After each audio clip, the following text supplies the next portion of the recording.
शंकर षणमुगम, जिन्हें हम आज सब एस शंकर के नाम से जानते हैं, जिन्होंने इंडियन, अपरिचित, रोबोट, आई जैसी कई बेहतरीन फिल्में डायरेक्ट की हैं। क्या आप जानते हो कि अपनी करियर की शुरुआती दिनों में वो भी एक एक्टर बनना चाहते थे, लेकिन कैसे अपने काम के दम पर बने इंडिया के one of the best directors with 100% success rate. तो आज हम इसी इंसान की लाइफ से जुड़ी छोटी बड़ी चीज़ें जानने की कोशिश करेंगे, जैसे कि ऐसा क्या हुआ जो उनकी पहली बॉलीवुड फिल्म फ्लॉप हो गई, क्यों उनकी ज़्यादातर फिल्मों में वीएफएक्स काफ़ी ज़रूरी होता है, और आखिर क्या राज है उनकी फिल्मों की सक्सेस का। So let's get started.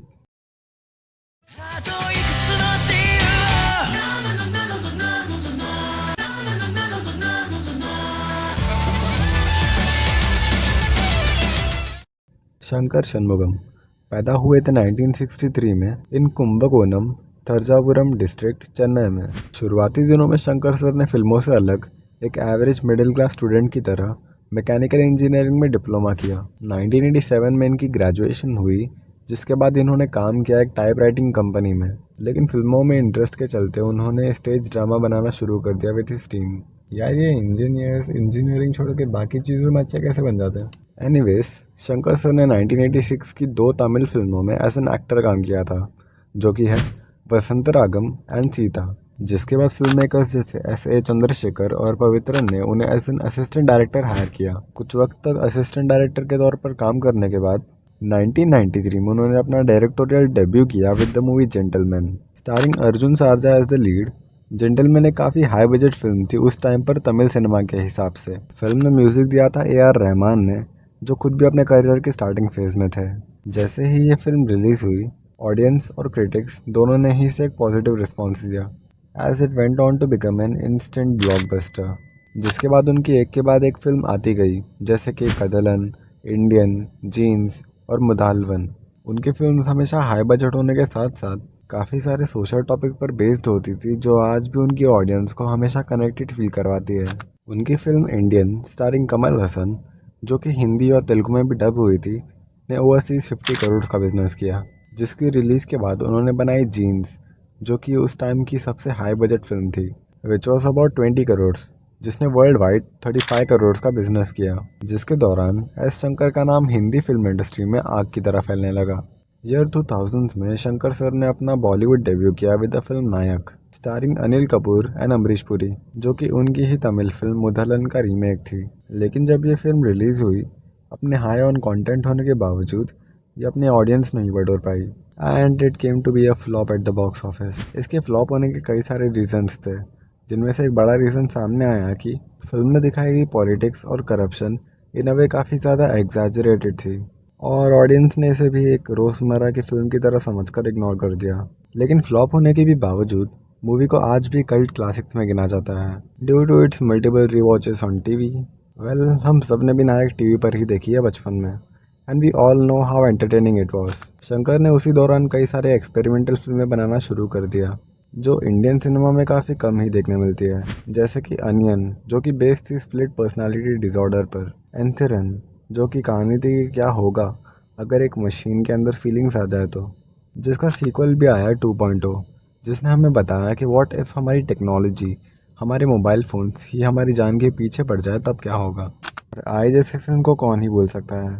इसके मेकओवर्स तो मुझे आज भी नाइटमेयर देते हैं। इन सारी कहानियों में चाहे कितने ही डिफरेंसेस हों, लेकिन उनकी दो चीज़ें जो उनकी हर कहानी में कंटिन्यूसली हमें देखने मिलती हैं, जो उन्हें बाकी फिल्म मेकर्स से अलग बनाता है, वो है the VFX and social commentary. उनकी मैक्सिमम सारी फिल्में हाई बजट होती हैं, जहाँ पर ज़्यादातर खर्चा जाता है फिल्म के स्पेशल इफ़ेक्ट्स या यूँ कह लो वीएफएक्स में। यही रीज़न है कि 2.0 को बनने में ऑलमोस्ट 5 साल लग गए, as compare to the general Bollywood action movies. उनकी कहानियाँ हमेशा विजुअली अपीलिंग होती हैं, जिसके लिए हैवी वीएफएक्स का इन्वॉल्वमेंट काफ़ी ज़्यादा होता है, जिसके बिना ऐसे प्रोजेक्ट्स को देखना मानो इम्पॉसिबल हो जाता है, जिसकी वजह से वो कभी कॉम्प्रोमाइज़ नहीं करते अपने काम को लेकर।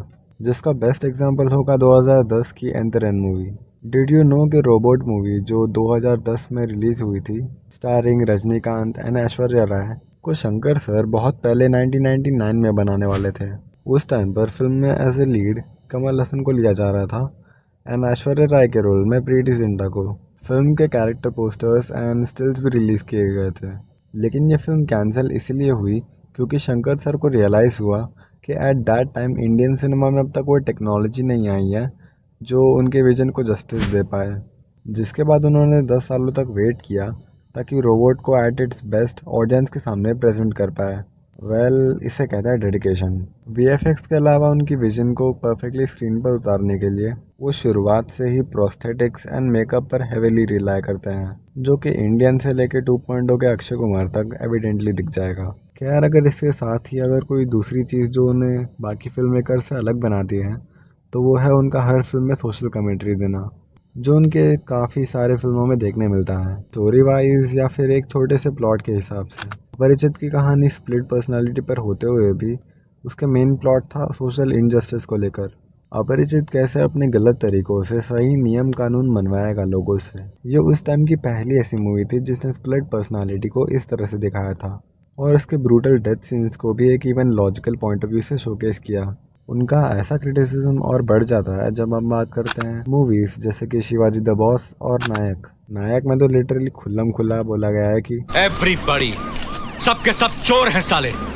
आफ्टर शोइंग द फेलियर, उनकी फिल्म हमें ये भी बताती है कि फैंटेसी में ही सही एक आइडल सिनेमा दिखता कैसा है, या फिर एक सिंपल रूल जो हमारे लिए ही बनाई गई है उन्हें फॉलो करने से देश की कितनी तरक्की होती है। जिसकी वजह से शंकर सर को भी काफ़ी हेट से गुजरना पड़ा, लेकिन तब भी इनका स्टाइल ऑफ सिनेमा कभी बदला नहीं। उनकी फिल्म मासी और सिनेमैटिक दोनों के ही बीच में कई स्टैंड करती हैं। उनकी रजनीकांत के साथ इतनी फिल्में होने के बावजूद भी उन्होंने रजनीकांत का चार्म कभी मिस यूज़ नहीं किया। हाँ, थोड़ा बहुत यूज़ किया है, लेकिन वो वैसा नहीं था कि सलमान खान की सीटी मार के एंट्री करवा दी मोहल्ले के सामने।